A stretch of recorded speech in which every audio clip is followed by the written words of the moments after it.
Hello guys, welcome back. In this video we want to look at formatting strings. Now let's say we have two variables, one called name equals John and the other one age equals, let's say, 20. We want to print hello John, you are 20 years old on the screen. How can we do this? First, we can use the print function, and second, we can use string concatenation, that is using the addition operator. So let's look at how we can use the print function to do this. You can say print, then we say hello, comma, then we say name, comma, and then we want comma after the name, so we bring that here, another comma here. We know that the print function can take any number of arguments, but you have to separate them with commas. So we say you are age years old. So if we print this, but look at where the comma is. We don't want it this way, right? So we can remove it from here and then put comma in the name of John. And then if we print this, we are getting hello John, you are 20 years old. But we want our variable name to be only John, not John with comma, so that we can access John everywhere in our code, not John with comma. All right, so this is not ideal. So let's look at another way that we can do this by using the plus operator. You can say print, and then we say hello, then plus name, plus, then we bring the comma, another plus, age years old. So if we run this now, we are getting an error. Can only concatenate str, not int to str. Because of this age is an int, not an str. And we have learned type conversion or typecasting. So we can change this one to str this way. And then if we run this, we are getting hello John, comma, comma, you are 20 years old, all stuck together.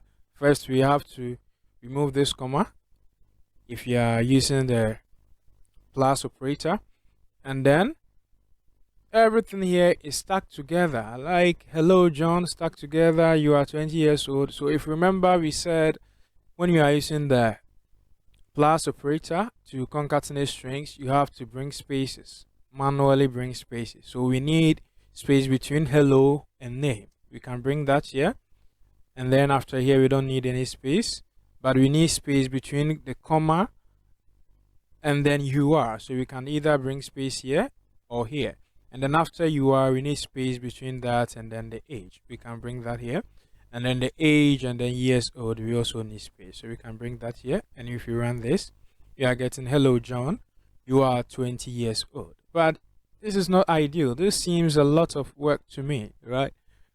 I hope it does to you too, because one little mistake and you are getting either semantic error or you are getting a type error.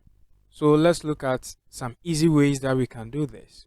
We are going to look at two ways that we can format strings, that is F formatting, or popularly known as string, and then using the dot format method. Let me comment this out.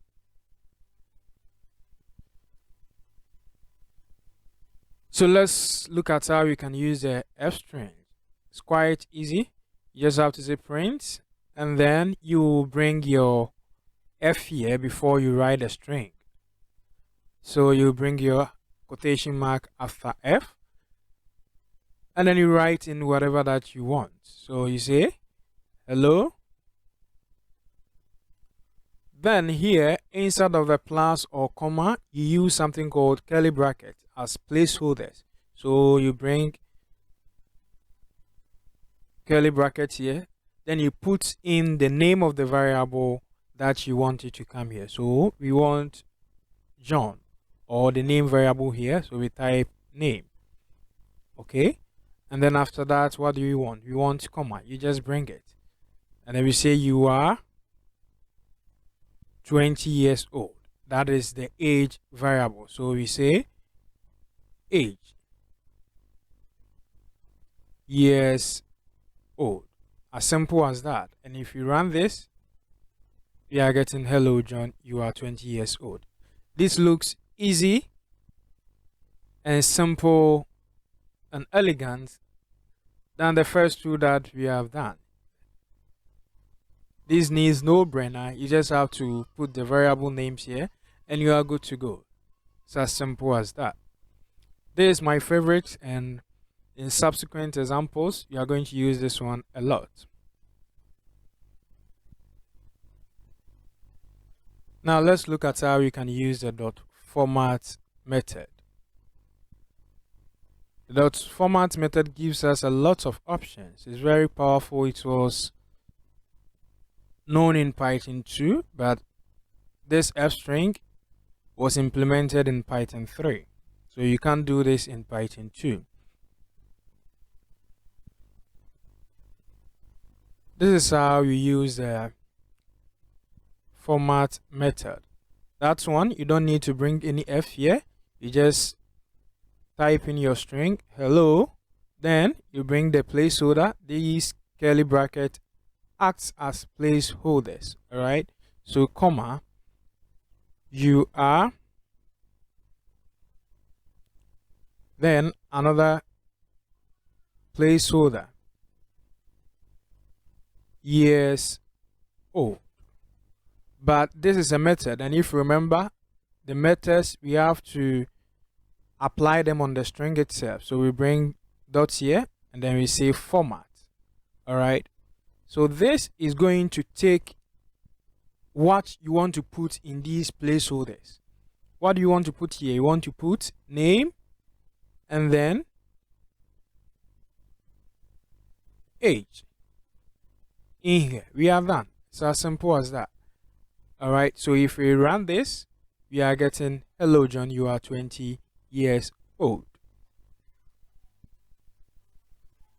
But if you do it this way, it means the first curly bracket, that is the first placeholder, corresponds with what? The first argument in the format method, and then the second argument corresponds with the second placeholder, and so on. This can take any number of arguments. Okay, so if we change this one here to age, and then we change this one to name, and we run this, you get hello 20, you are John years old. So you have to be careful when you are using this approach.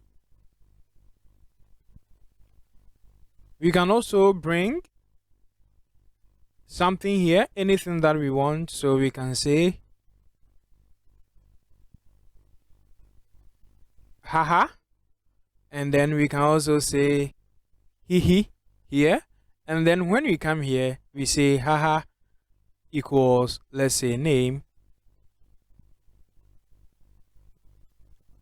and then hee equals age. All right, so if we run this, we are getting hello John, you are 20 years old. So what this means is whatever that you put here, you have to specify or reference it in the function where we can get this. And we are saying that haha is equal to the name variable, and then hee is equal to the age variable.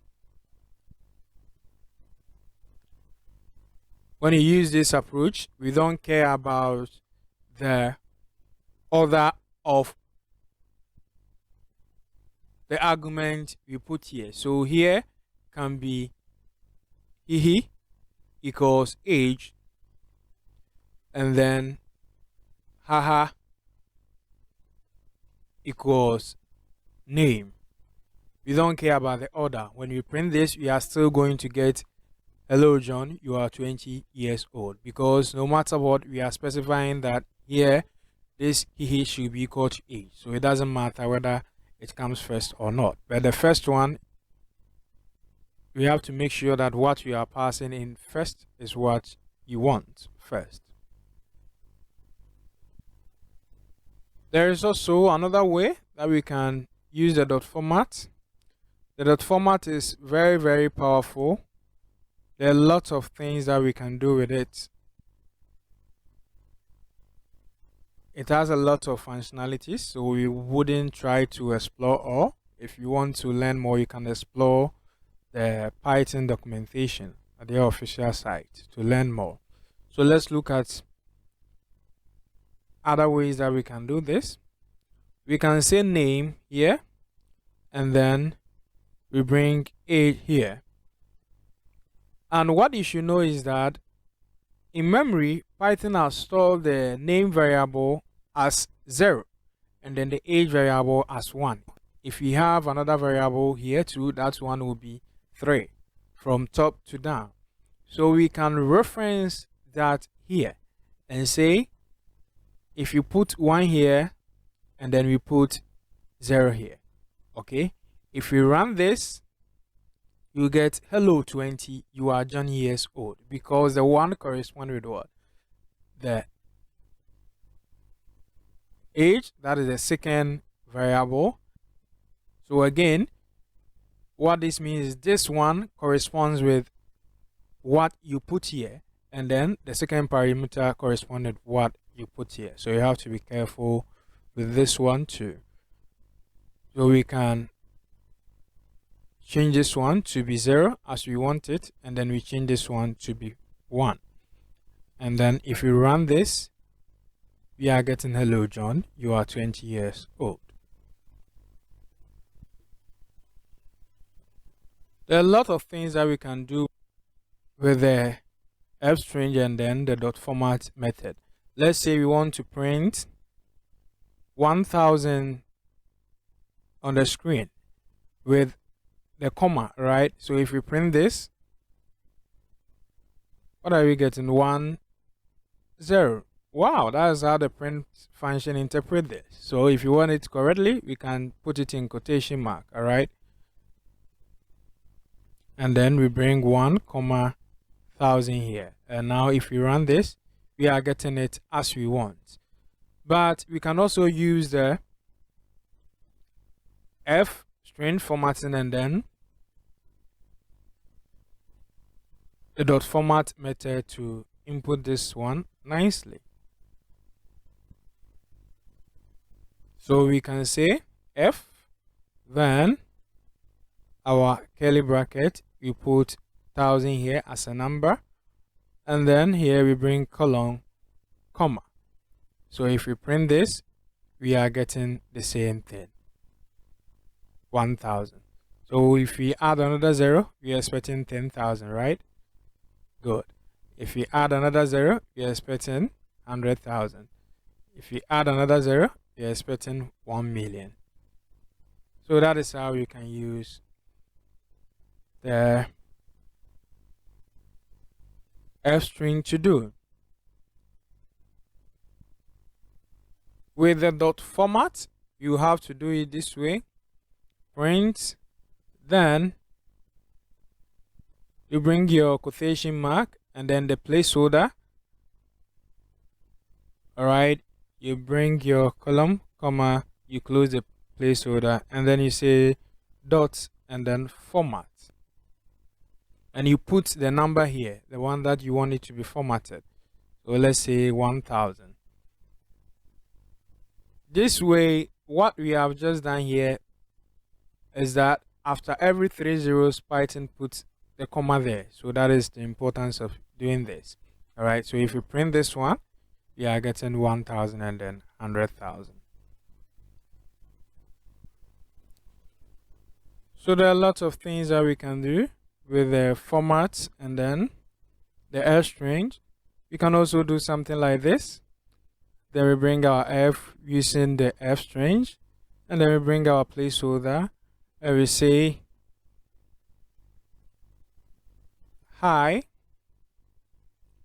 and we want to center this hi with asterisks on both sides. So we say star carat, let's say 30. All right, and then if we print this, we are getting hi with asterisks on both sides. So we'll be learning more about these formatting methods and then the f string as we move along. There are some ways or some implementations that you will never use, so you don't have to learn everything. As we move along, we will learn or explain the ones that we need. Better still, if you want to learn more, you can check the Python's documentation on strings formatting. Bye bye for now. See you in the next video.